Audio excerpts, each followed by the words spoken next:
Hi everyone, I'm Hannah. Welcome to a random lecture.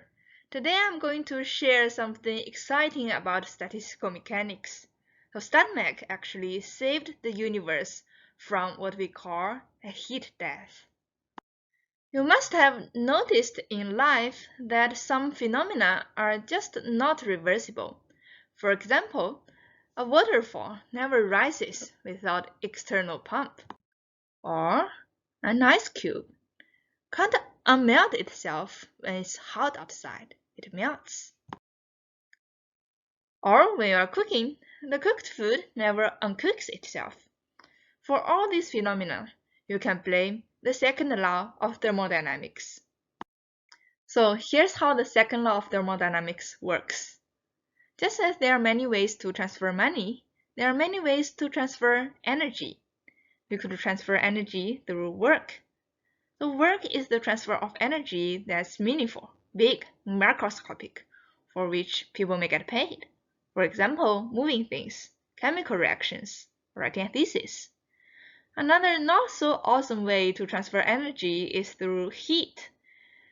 Heat is kinda meaningless because on the receiving end, all you get is random motion of atoms. We don't get any new information out of there. However, having lived through the winters of New Jersey, I wouldn't say that heat is completely meaningless.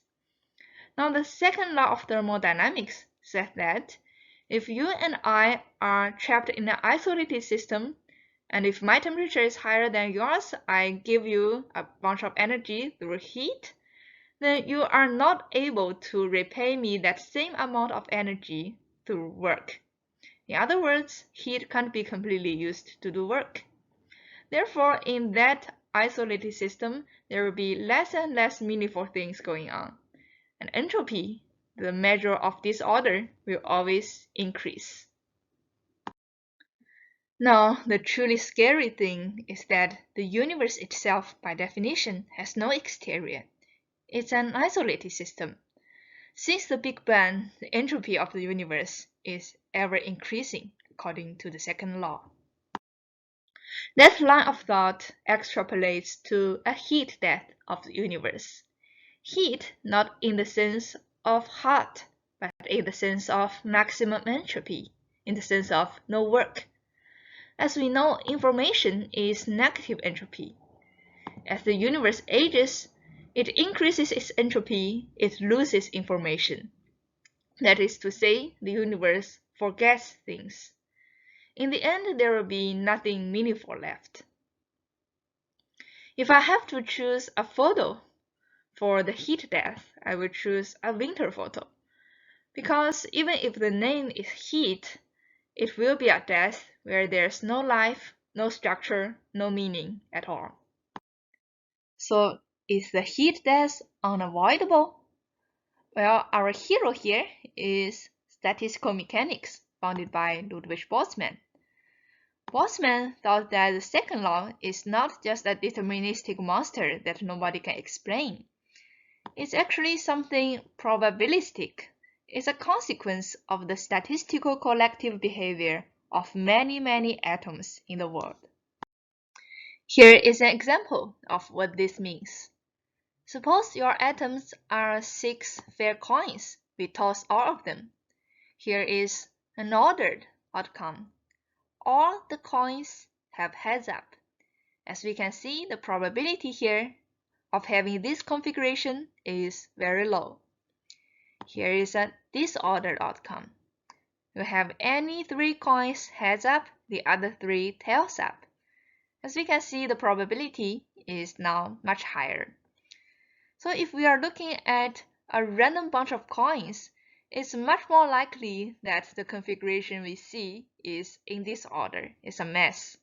Well, this explains the second law. Things seem to become more and more disordered, but it's only because there are so many ways to be in disorder that there are ways to be in order. Well, that is to say, the ordered configurations, the low entropy states, are not doomed, but just very unlikely. And surprisingly, these remarks might save the universe. Because even if those very unlikely events are unlikely in our lifetime, the universe has plenty of time to play around with, and given enough time, all miracles of low probability can happen. For example, tossing a fair coin 100 times and all end heads up is possible, or the waterfall going upwards, or in summertime, water becomes ice, or a pizza uncooks itself. All these very unlikely events might happen. That means part of the universe will fluctuate to generate a state that has lower entropy. The universe can resurrect itself from its heat death because of statistical mechanics. Besides statistical fluctuation that resurrects the universe, there are other objections of the heat death. For example, the entropy of the universe, although it sounds fascinating, is still not well defined.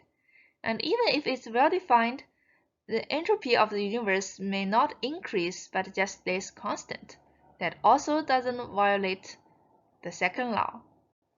Also, the universe may never reach equilibrium. It's just trapped in some kinetic trap. Thank you for watching today's random lecture. To learn more, you could read this wonderful book by Katie Mack, The End of Everything, Astrophysically Speaking, or you could go to the Wikipedia page on the heat death of the universe. Thank you. See you next time.